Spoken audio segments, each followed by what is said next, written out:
ఓటుకు నోటు ఇష్యూపై గాంధీ భవన్ దగ్గర నిరసన తెలిపారు కాంగ్రెస్ కార్యకర్తలు. గాంధీ భవన్ నుంచి నాంపల్లి చౌరస్తా వరకు పాదయాత్ర చేశారు.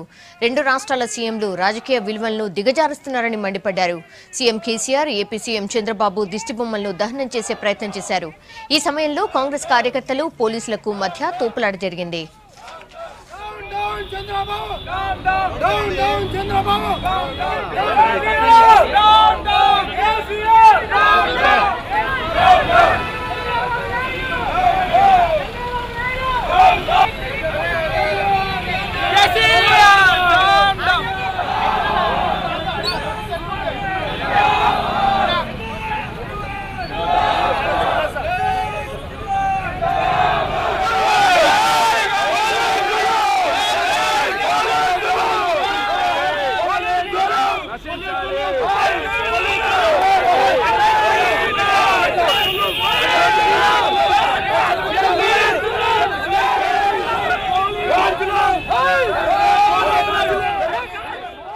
కేసీఆర్ ఫామ్ హౌస్ రాజకీయాలు, చంద్రబాబు గారి దొరికినోళ్ళు దొంగలు, దొరకనోళ్ళు దొరలు అనే లెవెల్లో ఫామ్ హౌస్ రాజకీయాలు తెలిసినాయి. నోటు ఓటు ఏ విధంగా ఈరోజు కొన్నారో మీరు చూస్తున్నారు.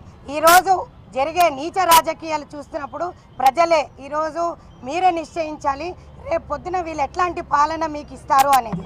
ఈ కుటుంబ పాలన అయిపోయినంత మాత్రాన ఒక మహిళలకు కూడా ఛాన్స్ ఇవ్వకుండా ఏ రోజు కూడా కేసీఆర్ ప్రభుత్వంలో మేము ఇన్నిసార్లు చెప్పినా కూడా వాళ్ళకు సిగ్గురాని చర్య ఇది. కేసీఆర్ గారు గమనించాలి. మరి ఈరోజు ఇంత పెద్ద తెలంగాణ ప్రభుత్వంలో ఆడవాళ్ళే లేరా? మరి ఆడవాళ్ళు పనికిరారా? ఓటు బ్యాంక్ మాత్రం ఆడవాళ్ళది యూజ్ చేసుకుంటారు. కాంగ్రెస్ పార్టీలో మాత్రం ఇలాంటి జరగలేదు. కేసీఆర్ గారి పైన చంద్రబాబు నాయుడు గారు, చంద్రబాబు నాయుడు గారి పైన కేసీఆర్ గారు, వీరిద్దరు ఒకరిపైన ఒకరు ఆరోపణలు చేసుకోవడానికి వారికి టైం సరిపోతుంది. మీరు ప్రజలకి, మా యొక్క యువకులకి వీళ్ళు ఏం సందేశం ఇస్తున్నట్లు? ఇది వీళ్ళు వాళ్ళ పదవుల కోసం మాత్రమే పోరాడుతున్నారు. మరి ప్రజల కోసం ఏదో చేద్దామని చేసే ఉద్దేశం మాత్రం లేదు, మాకు కనిపించట్లేదు. మొన్నేమో ఉస్మాన్ యూనివర్సిటీలో కేసీఆర్ గారు ఇచ్చిన స్టేట్మెంట్, నిన్న రేవంత్ రెడ్డి గారు టీడీపీ పార్టీలో రేవంత్ రెడ్డి గారు ఒక ఎమ్మెల్సీ ఎలక్షన్స్ కోసము మరొకరిని కొనడం దొరికారు. ఇలా దొరికని ఎన్నో చీకట్లు ఎన్నో జరుగుతున్నాయి. దానిలో దొరికింది రేవంత్ రెడ్డి గారిది ఒకటే. దొరికిన దొంగ రేవంత్ రెడ్డి అయితే దొరకని దొంగ కేసీఆర్.